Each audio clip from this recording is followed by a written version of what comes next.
नमस्कार दोस्तों। तो जो अभी तक हमारी फंडामेंटल इंटरेक्शंस की सीरीज़ है उसमें हमने लेक्चर 1 में ग्रेविटेशनल इंटरेक्शन को डिस्कस किया, दैन लेक्चर 2 में हमने इलेक्ट्रोमैग्नेटिक इंटरेक्शन को डिस्कस किया है और जो लेक्चर 3 है उसमें हमने स्ट्रॉन्ग इंटरेक्शन को डिस्कस कर लिया है ऑलरेडी, आप वहाँ देख सकते हैं। आज के वीडियो में हम वीक इंटरेक्शन को डिस्कस करने वाले हैं।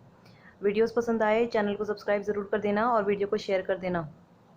अब देखिए, सोचने से लगता नहीं है ना कि वीक इंटरेक्शन भी किसी से स्ट्रॉन्ग हो सकता है, बट एक्चुअली ये स्ट्रॉन्ग होता है अगर कंपेयर किया जाए तब। तो किससे स्ट्रॉन्ग होता है? ये ग्रेविटेशनल इंटरेक्शन से स्ट्रॉन्ग होता है। आगे जब हम स्ट्रेंथ देखेंगे इसकी तब आपको अच्छे से समझ में आ जाएगा। बाकी आप ये समझिए कि ग्रेविटेशनल इंटरेक्शन से तो ये वीक इंटरेक्शन स्ट्रॉन्ग ही होते हैं, नाम इनका भले ही वीक है, बट अब क्योंकि नाम में वीक इंटरेक्शन है तो किसी से तो वीक होगा ही। तो ये वीक होते हैं स्ट्रॉन्ग और इलेक्ट्रोमैग्नेटिक इंटरेक्शन से। स्ट्रॉन्ग इंटरेक्शन से स्ट्रॉन्ग तो कोई इंटरेक्शन हो ही नहीं सकती, इसके नाम समझ लीजिए जाए, भले ही आप लेक्चर 3 में जाकर देख लीजिएगा इसकी प्रॉपर्टीज़ को। और मैग्नेटिक इंट्रैक्शन जो है वो भी ग्रेविटेशनल से स्ट्रॉन्ग होती है। इसका भी जो स्ट्रेंथ है वो 1 to 10 होता है, तो उससे भी ये वीक होती है, जो हमारी वीक इंट्रैक्शन है। अब रेंज की बात की जाए वीक इंट्रैक्शन की, तो ये शॉर्ट रेंज फोर्स वाले इंट्रैक्शंस होती हैं। रेंज क्या होती है? 10⁻⁻17 से -18 मीटर तक। ओके, अभी आती कहाँ से है? तो वही आपका जो रेंज का फॉर्मूला होता है, वहीं से जो है रेंज का और एक्सचेंज पार्टिकल के मास का जो है रिलेशन पता पड़ता है। अब शॉर्ट रेंज फोर्स है तो आप ये समझिए, जो हमारा ग्रेविटेशनल इंट्रैक्शन था और हमारा जो इलेक्ट्रोमैग्नेटिक इंट्रैक्शन था, इन दोनों को हमने फोर्स से डिफाइन किया था और इनकी रेंज जो थी वो थी इनफाइनाइट। बट आप देखिए, जो हमारा वीकर इंट्रैक्शन है, वीक इंट्रैक्शन है, और स्ट्रॉन्ग इंट्रैक्शन जो था हमारा, ये जो स्ट्रॉन्ग इंट्रैक्शन था, इन दोनों की रेंज जो है वो फाइनाइट आ रही है, उसकी कुछ ना कुछ वैल्यू हमारे पास हमें पता है। ओके, तो जो स्ट्रॉन्ग इंट्रैक्शन थी उसकी 1 फर्मी 10⁻⁻15 में थी, और उससे जब न्यूक्लियस से बाहर जाता है, बाहर जाने की हम बात करते हैं, तो 10⁻⁻17 -18 मीटर पर ये जो फोर्स है ना, ये वीक पड़ जाते हैं। समझ रहे हैं आप? अब इस वीक इंट्रैक्शन के लिए जो एक्सचेंज पार्टिकल्स होते हैं वो होते हैं इंटरमीडिएट वेक्टर बोसॉन, राइट। इन्हें शो कैसे किया जाता है? W+, W- और Z0, ये इंटरमीडिएट वेक्टर बोसॉन होते हैं। बोसॉन होने का क्या मतलब है? जिनकी स्पिन जो होती है वो इंटीजर्स में होती है। हम इनकी प्रॉपर्टीज़ देख लेते हैं, ये जो एक्सचेंज पार्टिकल है इनकी प्रॉपर्टीज़ क्या क्या है।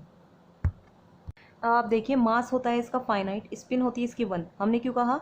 बोसॉन, नाम में ही इसके बोसॉन आ रहा है, स्पिन जो है इंटीजर्स में है। तो जब 1 2 3 ऐसे होती है तब तो बोसॉन होते हैं, और हाफ 3/2 5/2 इस तरह से होती है तब फर्मियंस होते हैं। ठीक है, वो वाले पार्टिकल्स। और वेलोसिटी जो है इसकी, क्योंकि मास फाइनाइट है, कुछ ना कुछ मास है, इसलिए वेलोसिटी लाइट वेलोसिटी को तो मैच कर ही नहीं सकती, तो वेलोसिटी जो है वो लाइट वेलोसिटी से कम ही होती है। ये यहाँ पर रिलेशन समझ सकते हैं। इसके अलावा मास फाइनाइट आया कहाँ से?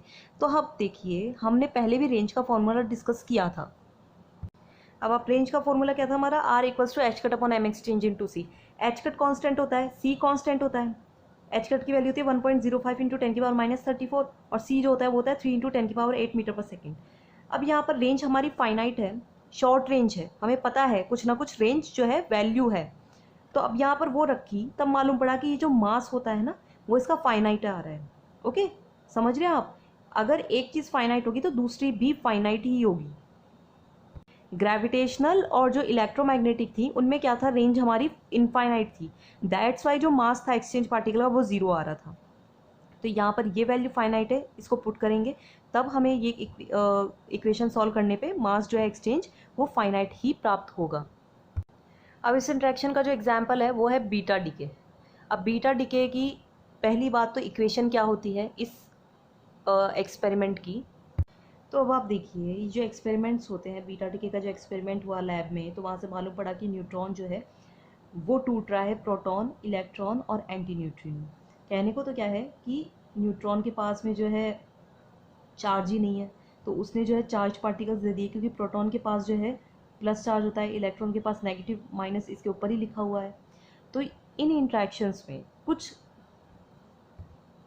स्पेसिफिक क्वांटिटीज़, लेप्टॉन नंबर और ये सब देखे जाते हैं, उससे मालूम पड़ता है पैरिटी, और ये सब मैच किए जाते हैं, उससे मालूम पड़ता है कि ये जो इंट्रैक्शन है, ये जो रिएक्शन है ना, वो सही है। आप ये नहीं बोल सकते कि इसके पास तो चार्ज ही नहीं है तो इसने चार्ज वाले पार्टिकल्स कैसे दे दिए। ओके, अभी तक के लिए फ़िलहाल हम इतना ही समझते हैं। आप एक चीज़ और समझिए, हमें क्या मालूम पड़ा था? जो स्ट्रॉन्ग इंट्रैक्शन का लेक्चर 3 हमने पढ़ा, उसमें हमें मालूम पड़ा कि न्यूट्रॉन और प्रोटॉन जो होते हैं ये तो क्वार्क से बने हुए हैं, ये भी एलिमेंट्री पार्टिकल्स नहीं है। तो फिलहाल के लिए आप एक बार देखिए इनका क्वार्क स्ट्रक्चर कैसा होता है। एक्चुअली क्वार्क्स ऐसे होते हैं अप डाउन, तो यू का मतलब अप है, डी का मतलब डाउन है। ओके, यहाँ पर भी ऐसा ही है। और एक स्ट्रेंज और होता है क्वार्क्स पार्टिकल में। यहाँ पर क्या हुआ है आप देखिए, कंपेयर कीजिए, तो यहाँ पर एक डी एक्स्ट्रा है जो कि कन्वर्ट हुआ है यू में, राइट। एक डी है और एक यू है, कन्वर्ट हुआ है तो डी यू में हुआ है, और बाकी के जो इलेक्ट्रॉन और एंटी न्यूट्रिनो है वो एज इट इज़ है। तो कहने का मतलब क्या है, इनडायरेक्टली डी जो है वो इन तीनों पार्टिकल्स में गया है। तो इस रिएक्शन को कैसे शो किया जा सकता है कि डी यू में चला गया। अब यहीं पर ऐसा नहीं है कि तीनों एरो निकाल देने, क्योंकि हमें एक्सचेंज पार्टिकल का भी रोल जो है वो दिखाना है। तो इसकी कैसे दिखाई जाती है स्ट्रक्चर, कि बीच में ये इसने इंटरमीडिएट किया, जो W यहाँ पर माइनस है, राइट। और फिर इलेक्ट्रॉन और एंटी न्यूट्रिनो भी तो है, तो ये दोनों निकल रहे हैं, तो हमने इस साइड दिखा दिया इन्हें। तो इलेक्ट्रॉन निकला। अब एंटी न्यूट्रिनो के लिए आप बोलेंगे कि इसका भी एरो इधर ही लगाएं, नहीं, इसका एरो हम अंदर लगाएंगे। क्यों? क्योंकि ये एंटी पार्टिकल है। एंटी न्यूट्रिनो मैंने कहा ना, और एंटी पार्टिकल जब लिखते हैं ना तो उसका एरो उल्टा हो जाता है। ये निकल ही रहा है पार्टिकल, लेकिन क्योंकि ये एंटी पार्टिकल इसलिए एरो जो है वो अंदर की तरफ आ रहा है। ऐसा लग रहा है कि ये अंदर है, कि ये अंदर आ रहा है, बट हो रहा क्या है, डी ने जो है अप को, यू को, इलेक्ट्रॉन को और एंटी न्यूट्रिनो को जनरेट किया है, और डब्ल्यू माइनस ने इसमें अपना रोल अदा किया है।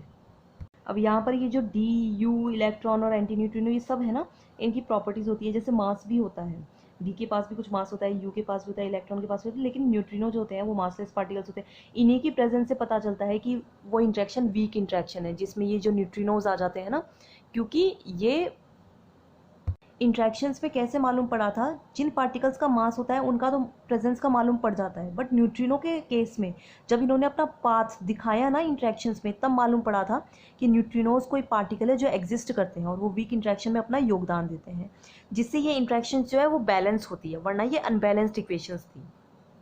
अब देखिए, जो वीक इंट्रैक्शन होती है इसकी भी कुछ ना कुछ स्ट्रेंथ होती है, क्योंकि एटलीस्ट ये स्ट्रॉन्ग है ग्रेविटेशनल इंट्रैक्शन से।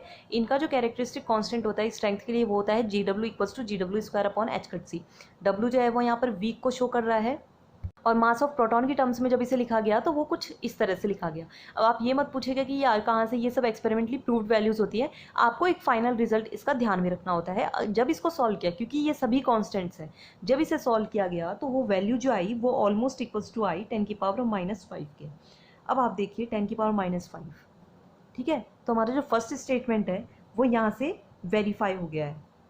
क्या है हमारा फर्स्ट स्टेटमेंट, कि ये ग्रेविटेशनल इंट्रैक्शन से स्ट्रॉन्ग होते हैं। तो आप देखिए इनकी स्ट्रेंथ क्या रही है 10⁻⁵, और हमारी जो ग्रेविटेशनल इंट्रैक्शन थी उनकी स्ट्रेंथ क्या आ रही थी 10⁻39। अब सोचिए माइनस में पावर 1/10⁻39 और एक 1/10⁵, तो 1 में जो है ज़्यादा डिवाइडेशन ग्रेविटेशनल में हो रहा है, यहाँ पर तो सिर्फ 10⁵ टाइम्स का ही जो है वो डिवाइडेशन हो रहा है। तो ये क्वांटिटी उसके मुकाबले छोटी है, इसलिए अपॉन वाली क्वांटिटी 1 के अपॉन वाली क्वांटिटी यहाँ पर छोटी होने से जो हमारी स्ट्रेंथ है वीक इंट्रैक्शन के लिए वो ग्रेविटेशनल से तो बड़ी वैल्यू देती है। Okay, I hope you understood, and please channel को सब्सक्राइब कर देना। कमेंट सेक्शन में मुझे ज़रूर बताना वीडियो आपको कैसा लगा और हेल्पफुल है या नहीं। प्लीज़ बताते रहिएगा, शेयर करते रहिएगा। Thank you so much.